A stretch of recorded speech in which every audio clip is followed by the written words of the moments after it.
Tenemos, por supuesto, mucha más información para todos ustedes sobre cómo nos alistamos para las fiestas, pero también hablemos un rato sobre economía y lo hacemos en términos bastante sencillos para poder comprender toda la problemática que se vive en nuestro país respecto de la minería ilegal. Y está Patricio Lewis, de la Red de Estudios para el Desarrollo, con nosotros. Patricio, ¿cómo estás? Hola, Fátima, buenos días a todos. Muchas gracias por la invitación. Y como tú lo has dicho, hoy día vamos a hablar acerca de la minería ilegal y esta ampliación del Reinfo, ¿no? Bueno, hay que ver primero la situación de la minería ilegal en el Perú, ¿no? Y lamentablemente nuestro país, dentro de Sudamérica, es el principal exportador de minerales ilegales. Representamos el 45% del total de minería ilegal que existe a nivel de Sudamérica. Y principalmente el mineral que más exportamos es el oro. ¿Y por qué? Porque el precio del oro ha subido en los últimos años considerablemente y esto ha hecho que muchas personas empiecen a buscar oros en zonas inclusive intangibles o en zonas, digamos, de reservas naturales que lamentablemente las están depredando y están dañando gravemente a nuestra economía. Exacto. Son más o menos 10.400 millones de dólares que se han movido en minería ilegal entre el 2012 y octubre de este año, pero si vemos solamente la cifra de este año son alrededor de 1.600 millones de dólares que ha movido la minería ilegal dentro del departamento. ¿Y cuáles son las ciudades donde se mueve mayor minería ilegal? Es principalmente, por ejemplo, Madre de Dios, ¿no? Tenemos también Puno, Ica y Arequipa como las principales departamentos donde las actividades de minería ilegal son las que más afectan a la población. Además, también este régimen de inscripción de minería informal para formalizar a los mineros ha sido, digamos, un fallo que ha tenido y el Congreso lo ha ampliado nuevamente este régimen. Amplió el problema, Patricio. Efectivamente, ¿no? ¿Y por qué?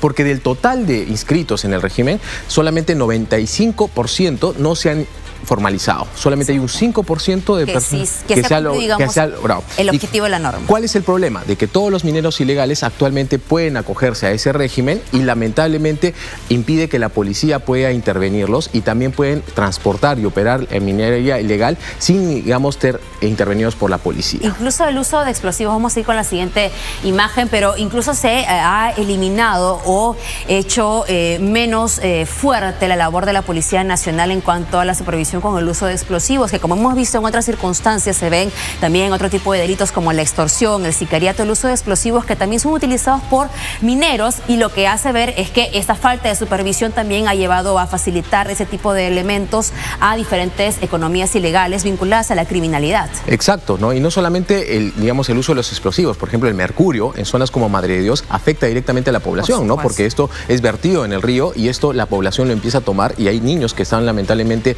afectados con el agua que beben a través de este mercurio que es botado a las causas del río. Pero si vemos cuál es el impacto real, vamos a ver que el Perú pierde alrededor de 23.000 millones de soles cada año por la minería informal. Esto quiere decir que es una cantidad de dinero que no recaudamos nosotros a través de impuestos y que lamentablemente está depredando nuestras zonas, digamos, intangibles. Son 31.000 hectáreas de bosques que han sido deforestados en 5 años. Esto equivale al casi todo el distrito de San Juan de Lurigancho, ¿no? Entonces imagínense el impacto que es de la gran depredación que tiene a los bosques actualmente. Qué importante detenernos aquí, Patricio, porque cuando se habla de una minería formal, esto implica una serie de supervisiones, cumplimiento de normas, estudios de impacto ambiental y también, por supuesto, la fiscalización posterior e incluso el cumplimiento continuo de la empresa privada a una serie de normatividad y también un rol social en la comunidad que tiene impacto. Sin embargo, cuando hay economías o minería ilegal, esto no se cumple. Lo que pasa es que vemos zonas como estas donde no se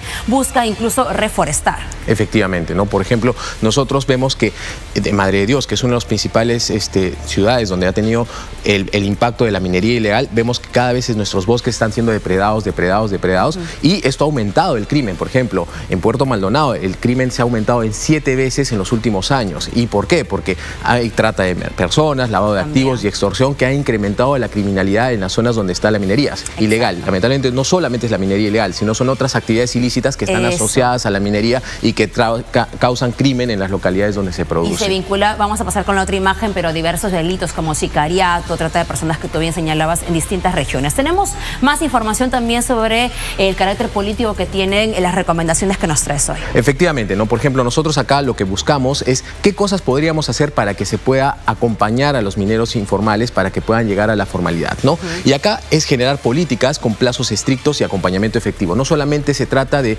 ampliar un régimen, ¿no? Sino simplemente es tratar de ir acompañándolos en todo el proceso para que logren la formalización y además también que cumplan los plazos, ¿no? Que los plazos sean determinados y hasta ese deadline y puedas tú llegar hasta ese punto.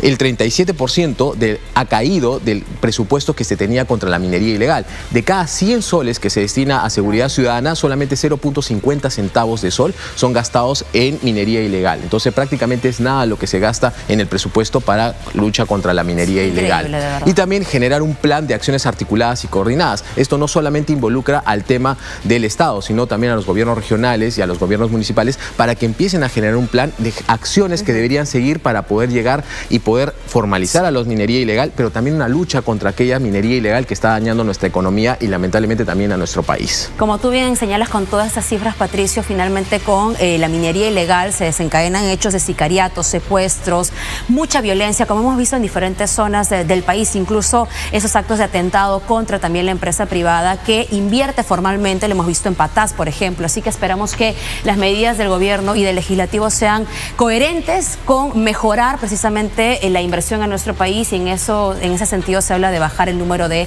también la minería ilegal. Patricio, que tengas felices fiestas. Felices fiestas a ustedes también. Yo voy de vacas unos días, así que te abrazo desde aquí por igualmente. Navidad y nos volveremos a ver el 2025. Nos vemos el 2025. Un fuerte abrazo a todos. Claro, yo el 26 estoy acá para seguir con el